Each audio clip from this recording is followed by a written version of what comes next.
जो fourth dimension है, जो ट्रांसेंडेंटल डायमेंशन है, उस पर अपने ध्यान को ले जाएं। क्योंकि हम उस पर ध्यान को ले जाएं या ना ले जाएं, वो है हमारे साथ ही। तो इसलिए वो कहते हैं कि उसका सिंचन करें, उसे सींचें। सींचने से तात्पर्य है कि उसमें ऊर्जा डालें। तुम जागते हो,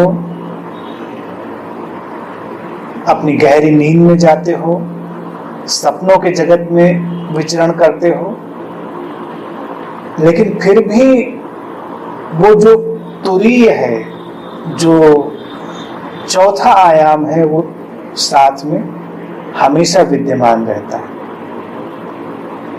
क्योंकि उसी के माध्यम से तुम जानते हो। अगर वो ना हो तो अनुभव करने की कोई भी क्षमता तुम्हारे पास ना हो। गहरी नींद में जाने के पश्चात भी जब तुम बाहर आते हो तो तुम्हारे भीतर कहीं कोई ऐसा बिंदु होता है जो ये जान रहा होता है कि तुम गहरी नींद से गुजरे। गहरी नींद में क्या हुआ ये तुम नहीं जानते, लेकिन गहरी नींद में तुम गए थे। इसकी सूचना उसी चौथे आयाम से आ रही है, तुरीय से आ रही है। स्वप्न में भी तुरीय विद्यमान है, और जब तुम जागे हुए अपने सब काम कर रहे हो तब भी तुरीय विद्यमान है। उसको आधुनिक भाषा में अगर हम कहें, point of stillness.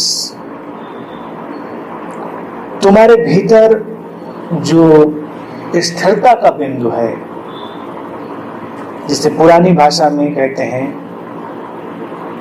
Sakshi, witness. Witness या साक्षी से कई बार तुम कंफ्यूज हो जाते हो, तुम्हें समझ नहीं पड़ता कि क्या है साक्षी। और फिर साक्षी शब्द भी बड़ा काम चलाऊ हो जाता है, और जैसे ही कोई शब्द काम चलाऊ होता है वो अपना अर्थ खो देता है। क्योंकि अक्सर मैंने मित्रों को सुना है, वो बहुत ही बेहोशी में साक्षी शब्द का उपयोग करते हैं। वो सब कुछ साक्षी भाव में ही करते हैं, और साक्षी करने की दशा से हट गई स्थिति है, वो होने की भाव दशा है।